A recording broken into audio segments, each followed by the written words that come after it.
Yeah, you probably want to get a pen and a piece of paper out and write down some of the things I say, because I'm going to be bombarding you with a lot of information. And if I do speak too fast, you can ask me to slow it down. Yeah, so as you recently know, there has been a lot of good university, US university and UK university results in Auckland. Okay, I'm going to be explaining and telling you guys how did they manage to get in. So first of all, who am I? Just a little bit of background. I was at Auckland Grammar School student from year 9 to 11. I was lucky enough to be top in every single year level. Then I went to Auckland International College for year 12 and year 13, where I was proximally accessed, and I scored a score of 7 for 6 subjects. My SAT score was okay, I guess, and yeah, so there that is. And I was the only student in New Zealand to attend Princeton University in 2009. And I graduated with a Bachelor of Arts with Economics with honors, and I was the top 5 students in the department in the penultimate year with a 4.0 GPA, which means I had a straight A average. And what am I doing now? Well, I'm the director of IB Plus Education. I'm an expert SAT teacher. I've taught 2 students who have reached a perfect score in the SATs. And this year alone, I've taught over 100 students. And so I guess the US universities are in for a big surprise when the average score of New Zealand applicants increases by at least 150 points next year. I've helped over 20 students to gain admission into the Ivy League universities over the last 4 years, and over 50 students to the top 30 universities in the US. My company has branches in Auckland and Nanjing, and there will be a 3rd one in Seoul very soon. So I'm going to talk about some of the requirements that is necessary to go to the US. In the audience, many of you will be at different levels of knowledge in terms of the US, so therefore I'm going to try to cover everything at a very fast rate. The first thing is the SAT. SAT is a test set by every single applicant that applies to the US university, including all the US citizens and every single international student. Okay? It contains 3 components: reading, math, and writing. Where reading is critical reading, so it's reading comprehension. Math, the kind of math level, it's not really like the school math you do at school, so it's not like CIE math or NCA or IB math. It's very kind of trying to test your IQ kind of math, so more like logical problem solving kind of math. And the writing is comprised of grammar and essay writing. There is a maximum score of 800 in each component. So 800 times 3 equals 2,400. So that's the maximum score. And out of all of the 10 million people who have taken the SAT since 2005, since the new one came out, only 2,000 get perfect scores. So it is quite rare. In terms of New Zealand, I would say perfect scores in the last 5 years will be 5 students. And 3 of those students are my students. Okay? In terms of the scores that you will need to have a good shot at the US universities, if you're looking at Harvard, Yale, Princeton, which is the top 3 in the US, you're looking at over 2,300. Okay, so that's not the score, meaning if you get it, you'll get in. That's the recommendation. Yeah, for example, if you do not receive over 2,300, you can still get in, but the chance of you getting in is very, very low. Okay, you must have something else, which I will go on later. In terms of the top 10, so that will include the rest of the Ivy League, include places like, in terms of the top 10 universities, so Ivy League and MIT, Stanford, those kind of places, you want to get over 2,250, yeah? For the top 30, so that will be like NYU, UCLA, UC Berkeley, Boston, those kind of schools, you want to get over 2,150, and top 50 universities, over 2,000. But that doesn't mean if you reach under those scores, you won't get in. It's still very possible. You just need to be really brilliant in everything else. So what is everything else? I'm going to come to it now. Okay, so here's another test that you need to do, okay, which is called TOEFL. TOEFL test is usually for international students, and everybody from New Zealand is an international student. Okay? However, if your first language is English, you don't need to take the TOEFL. TOEFL is for second language English speakers. And also, if you take the SATs and you receive over 600 in critical reading, then you don't need to take the TOEFL. Okay? Okay, so in terms of TOEFL, it comprises of 4 components: reading, writing, speaking, and listening, each at 30 points each, or a maximum of 120. The scores you're looking at for HYP, Harvard, Yale, Princeton, is 115 and above. For the top 10 is 110 and above, top 30, 100 and above, top 50, 90 and above. To go to America, you need to get over 80. Okay, otherwise it's very, very difficult. But I mean, if you're getting, let's say, merits or achieved for NCEA level 2 or 3, you should be achieving this level of English. Second requirement, so after the standardized testing, another requirement is called GPA, which is grade point average. So what is the grade point average? It is a transcript, or basically the record of all your school internal grades from year 10 to year 13. So I guess you guys are a bit unsure, well, do they accept CIE, do they accept IB? What they're concerned about is your internal grades. So the school examination, school term grades. That's the most important for them, not your actual CIE results, per se. Okay? So in terms of NCEA and excellence, will be counted as 4, merit 3, achieve 2. For CIE, A star is 4, A is 3.7, B is 3, 2, like this. For IB, 7 is 4, 6 is 3.7, 5 is 3, 4 is 2, etc. Okay, so the maximum you can get is a 4.0. Okay, and the minimum obviously is 0. But so in terms of getting into good schools, yeah, you want around a 3.6 above, 3.6. So what does that mean? It means mostly 6 and 7s. Basically, everything 6 and 7s in IB, everything in A or A star in CIE, and everything. So mostly excellences with a couple of merits. So this is what you're looking at for the really good schools. Obviously, because school exams vary between different schools, for example, a really high decile school such as Auckland Grammar or Westlake Boys, their examinations will be a lot harder than a decile 1 or decile 2 school. Okay, so what matters more, obviously, is the school ranking. So what you're ranked in your school. Because all the curriculums differ, it's really hard to compare against people. So you actually just compare with students from your school first, before you compare with everybody in New Zealand. Okay? So some schools do not report rank, like AIC, which makes it very, very tricky to distinguish if you're actually good or not. Okay? For example, AIC, I know that for last year they predicted 5 or 6 people at 45 out of 45.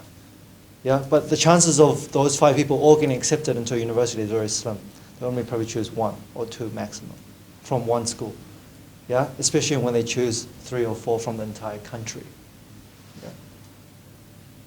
So external exams like your CIE, IGCSE, those kind of things, they're still very relevant, obviously, but they're not the primary thing that they look at. They look at your school exams more. Obviously, if you do really well in level 4 scholarship, that's really good. If you get all A stars in A2, that's also really good. Okay, so external exams can only help you. It can't really disadvantage you in a way. But if you're doing well in school, you're probably going to do well in the external exams as well. Okay? So for top 10, GPA is usually above 3.6 or 90% average, or A's and A stars in CIE and 6 and 7s in IB for the top 10 universities. Okay? Next requirement is extracurricular activities. So I know that Auckland, University of Auckland, Australia and UK universities, they don't actually put a huge emphasis on this because to them it's not that important. But for American university, it's very, very important. Yeah, it's just as important as your SAT score, as important as your transcript. So what do I mean by extracurricular activities? So things like sport. Yeah, you can be on the school team, or you can be on a regional team, or even the national team. Okay, so Americans really like sports people. Why do you think that's the case? Yeah, sports people are very competitive. They show a certain kind of leadership skill that many other more academic people doesn't really exhibit.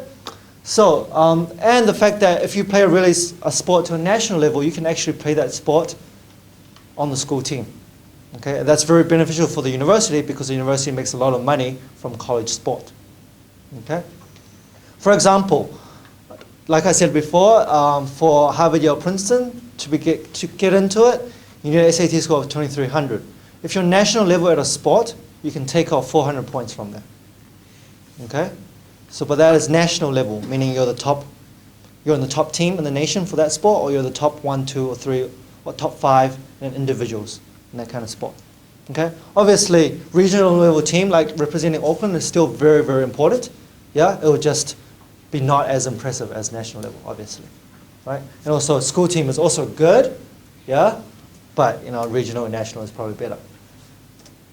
In terms of music, yeah, you want to do things like play the music by yourself. So I know everybody here probably plays an instrument, like doing grades and things like that. More importantly, you want to join the school orchestra.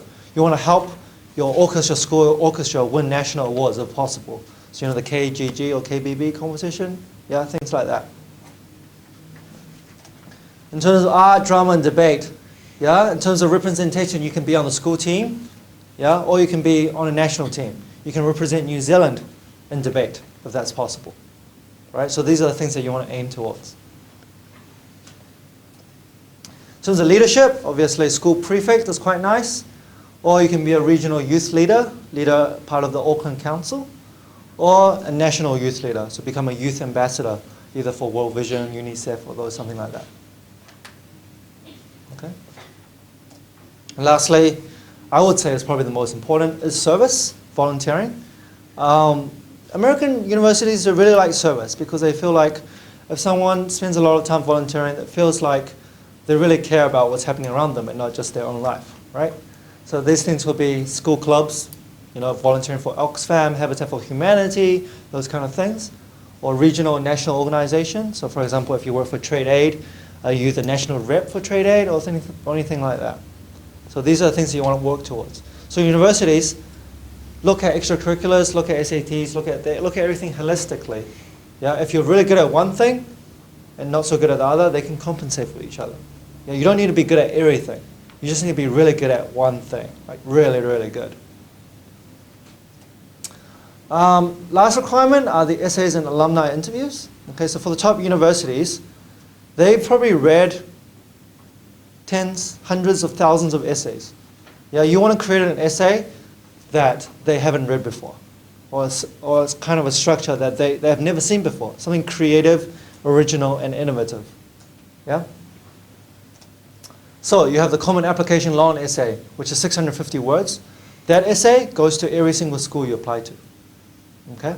And then for each school, you have another individual supplement essays, between 50 to 250 words, between 1 to 5 essays, depending on the school. So for example, Stanford requires 3 additional essays, but a place like Harvard only requires 1. But you can write 2 or 3 if you want to. Okay? In terms of these essays, they're often the deciding factor because everybody who applies to those top universities will have the grades, will have the national level spot, will have everything. Okay? So what differentiates each applicant? The essays and the interview. In terms of interviews are only required for Harvard, Yale, Princeton, MIT, Penn, and Brown. Okay? Only schools that require interviews. Okay? Interviews are usually 30 minutes to an hour or 2 hours in length, and are typically not academic.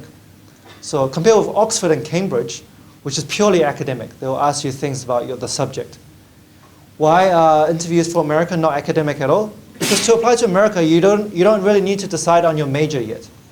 Okay? You can decide your major in your 3rd year. So you have 4 years, you can decide your major on your 3rd year. So there's a lot of flexibility in America. Okay, that's why the interview is not really academic, because they know that if you're applying to these top universities, you're very academic already. They want to look at your personality, what kind of person you are.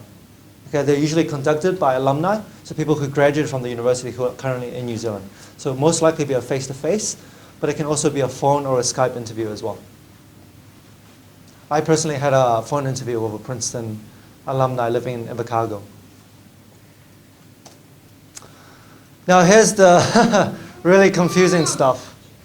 Early action, early decision 2, single choice early action, regular early action, and regular decision. Okay? So what are they? In terms of university, there are 2 rounds of application. There's early and regular.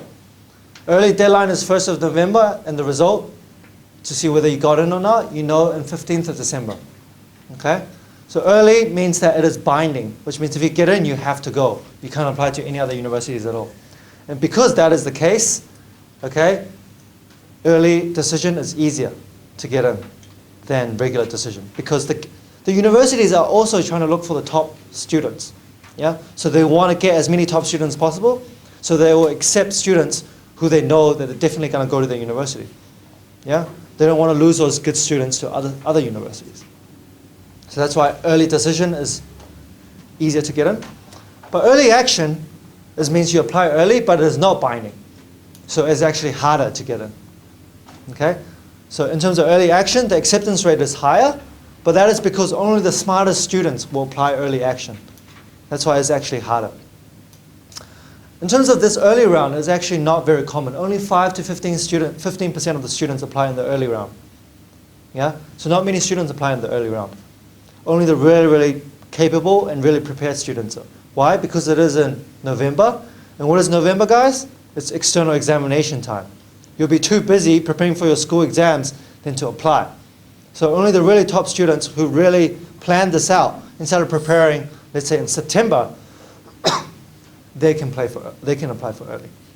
Everybody else applies for regular. Because the regular deadline is 1st of January, so you have all your Christmas holidays. Instead of enjoying yourself, you can apply for universities, right? Okay, so the regular, but then you can hear a result on 1st of April. Yeah? So that's 4 months of waiting. It's a long time to wait in anticipation.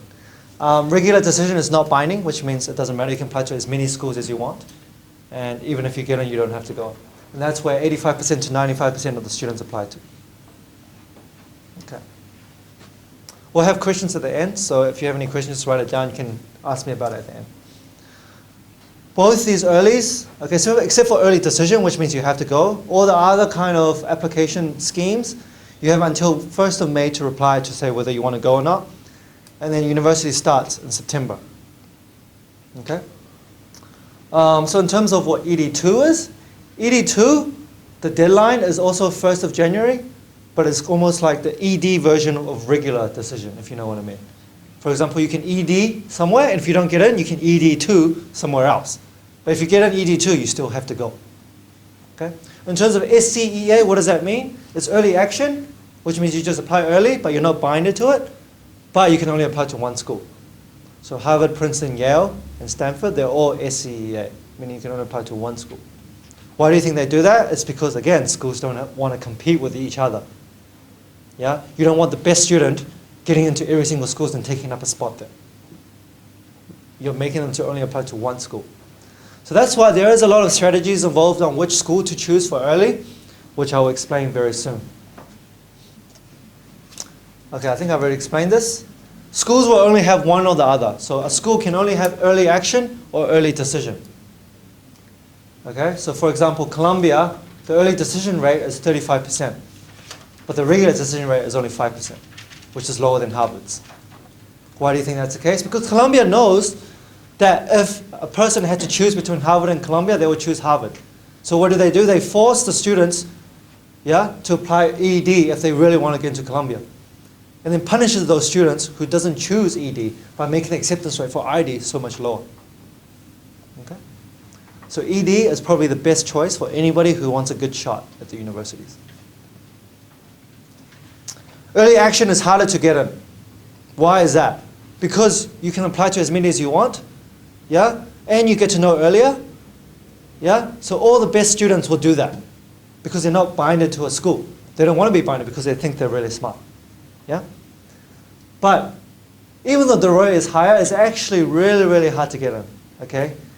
Most people in EA, they don't get in. It's very rare someone gets in EA. Okay? Before my company came along, no one got in EA. Okay? Even though the rate is high, do not apply early action unless you are very qualified. Okay? I will show you some qualified people later. But EA is really, really difficult. Universities versus liberal arts colleges. So there's something that not a lot of New Zealanders are familiar with, because we're only familiar with universities. We're not familiar with liberal arts colleges. Why is that? Because liberal arts colleges have no postgrad programs. Much of the research done in the world is from postgraduate PhD studies. And that's why we hear of those universities like Harvard, Princeton, Yale. They all have postgraduate programs. But LACs, the liberal arts colleges, they only have the undergraduate. They don't have postgraduate. That's why we don't hear of them. But they are still very, very good for undergraduate. For example, you've heard of Harvard University, but have you heard of Harvard College? You haven't, right? But Harvard College is just the liberal arts college inside Harvard University that does the undergraduate part. Okay? Why do I even mention liberal arts colleges? Because they are feeder schools into the top postgrad programs. So if you want to go to Harvard Law, Harvard Medicine, anything like that, you probably want to go to a liberal arts college. Yeah? Because Harvard people, they don't want people from undergraduate to go to their postgraduate. Same as Princeton. They don't like Princeton undergraduate people to go to the Princeton graduate places. They want more diversity. So they choose from other schools more. Yeah? Also, liberal arts colleges have smaller classes, usually under 20. Better teaching, because they don't have a postgrad program. So they only focus on the undergraduate. And better financial aid, because they're very, very rich. Why are they very, very rich? Because everybody who graduated from liberal arts college become very rich and then donate back to the liberal arts college. Okay? So usually I would say the richer a university is, the better the university. Okay? Because where do they get the money from? Obviously from the alumni. Okay? And the only reason the alumni can succeed is because the teaching is great. Right? Financial aid. I know that everybody's very concerned about this because American is actually quite expensive, isn't it? It's around 60,000 US dollars a year. Yeah? So what is financial aid? Financial aid is what the US form of scholarships. So you have Auckland, you have scholarships, Sydney, you have those kind of scholarships. But in the US, it's not called scholarships, it's called financial aid. So, but the thing is that financial aid is not determined by how smart you are, but it's rather determined by how much income your family has. Okay? So, the more wealthy you are, the less financial aid you will receive. Okay? So it's not dependent on how smart you are. It's dependent on how much money you have in your family. In terms of need-blind. So what is need-blind schools? Need-blind schools are schools that do not care about your financial situation when deciding whether to admit you or not. That's called a need-blind school. For international students, there's only 6 need-blind schools. Harvard, Princeton, Yale, MIT, Dartmouth, and Amherst, which is a liberal arts college. Okay? But then people who know what need-blind is always get confused between need-blind and full need. So what is full need? Full need university means as long as you can get in, we'll give you all the money that you want to attend. Yeah? That is called full need university, which is all the Ivy Leagues except for Cornell. Okay? Stanford is also okay, a full need, and all the LSEs are all full need. Okay? So what is the difference between full need and need blind? A university can be full need, but not need blind. What does that mean? Well, it means that you probably won't get in. But if you do get in, we'll give you all the money that you need. Does that make sense? Yeah? So, for example, if a university is not need blind and you apply for financial aid, it is so much harder to get in. Okay? But if you apply for need blind university, they don't really care. But the funny thing is, it's easier to get into a non-need blind university with financial aid than a need blind university. Why is that? Because the need blind universities are the best ones, where they don't care about money. Because they have all the money, they just want the best students. Okay? So it's actually easier to get into a place than Columbia than Harvard. Why? Even though Columbia is not need blind and Harvard is need blind. Okay? You might be a bit confused. You can digest that for a bit.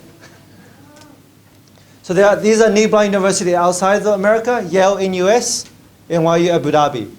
Okay, those schools are branches of the US universities. Those schools are also need blind and full need. So that could be a good option as well. Okay, so NUS Yale is particularly cool because it's like the first liberal arts college in Asia. Yeah, it is a part of Yale, but it has kind of like an Asian focus. Yeah. Abu Dhabi is a bit different. Again, it's completely new. It's in Abu Dhabi, so it's very wealthy. You get these flash dorm rooms. Everything's wonderful, and it's free for everybody that can get in. Okay. Total fees, including everything, is around 50,000 USD to $60,000. So what do I mean by everything? It includes tuition, boarding, food, transport, everything included is about this much. For financial aid, if you earn under $70,000, your whole family income is under $70,000, you can go there for free. As long as you get in. If you're earning around $100,000, you have to pay around 10,000 US dollars a year, 150, $20,000 a year, and 200K above. You receive very little financial, but you will also receive some. And it's dependent on other kind of factors as well, like how many siblings you have, how many properties you have, and lots of other things like that. Okay? But yeah, for this kind of financial aid, for most of my students, they all receive around 100% tuition cover. So you get maybe, out of the $50,000, they cover around $35,000 to $40,000. So you yourself have to pay $10,000, which is not a lot if you think about it, because if you're living in Auckland, you'll be paying about that much too, wouldn't you? University tuition fees, food, entertainment. This is including everything. Yeah. Now here's a timeline for applying. Okay? So as you know, if you guys want to go to America now, you have to start preparing now. So here's some of the stuff that you should be doing now. From year 8 onwards, just general like SAT and TOEFL preparation. So start memorizing some vocab, general extracurricular involvement. So play a sport that you like, do things that you like. Year 8 onwards, year 10 onwards. So here is now where you need to focus on your school grades. Because from year 10 onwards, last 4 years of high school, the universities will look at. Okay? From year 11 onwards, you want to look at external exam grades. So they will also look at that. So for your IGCSEs, NCEA Level 1, those kind of grades. Okay? And then year 12 onwards, this is when the stuff really starts to heat up, right? You need to have intense extracurricular involvement, intense SAT preparation, and then you actually have to sit the SAT in October or January. Recommended. And then the hardest part, obviously, is year 13. You need to resit the SAT if needed in May. You need to sit the SAT 2s in June and October. Start writing essays in September. Submit common application in November if you're applying for early. Interviews if needed in December. Resit the SAT if needed in December. Submit common application if applying for regular in January. Interviews again in January and February. And then, yeah. Okay. So, now coming to the part of the application where to the United States from the April 20th to 28th. And this is the first tour of its kind in New Zealand. It's quite cool. I think it's cool anyway. It's organized by EIE, IB Plus, Hana Tours, and Hima Education. We're all working together.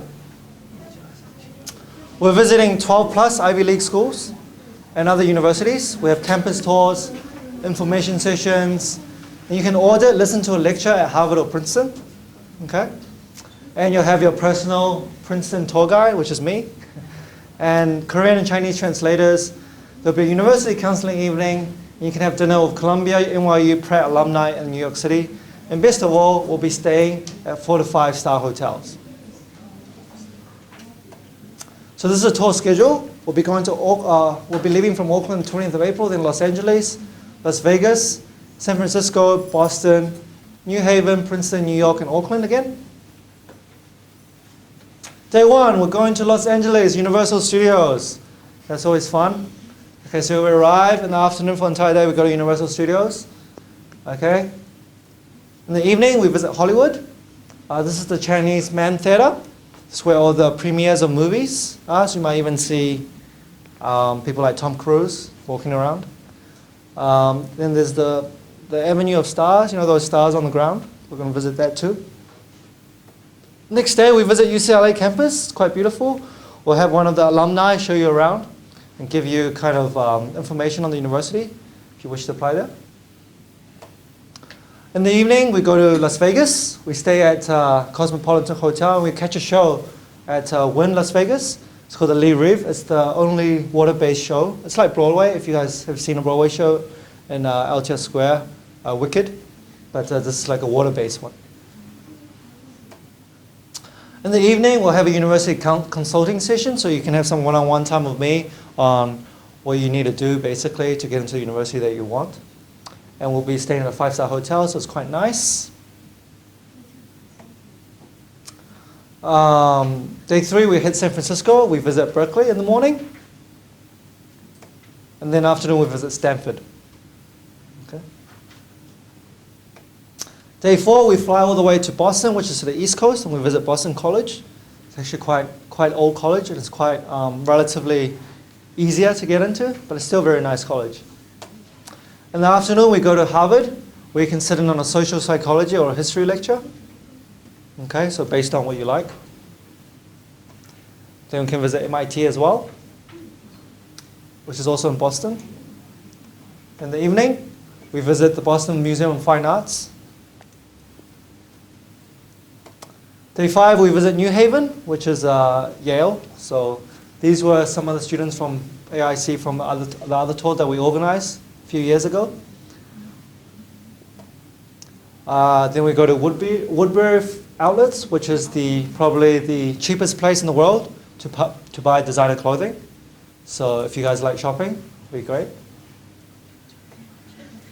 Then we go to New York and we catch a Broadway show at Mamma Mia. These are the students that went last time. And yeah, it's a fun night. We also visit Times Square and basically other places. Then the next day we go to Princeton. And Princeton is really well known for chemistry and engineering. Yeah, so you can either sit on a chemistry or engineering lecture.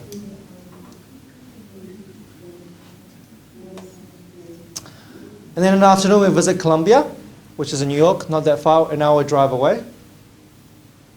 This is one of the teachers from AIC that came along last time. She's smiling, so she's happy. In the afternoon, we go through Juilliard, NYU, Parsons, Pratt.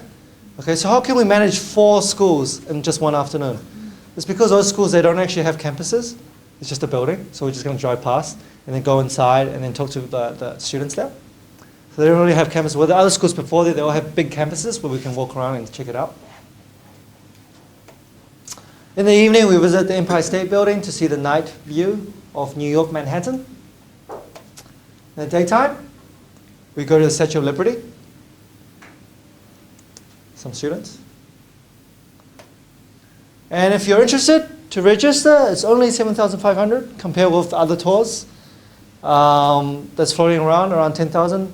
The way we differentiate ourselves is that we do stay in 4 to 5 star hotels. Everything is included. And we do sit in on a lecture at 2 universities. So no other tour can provide that. And you do have your own very private Princeton alumni guiding you and answering your questions.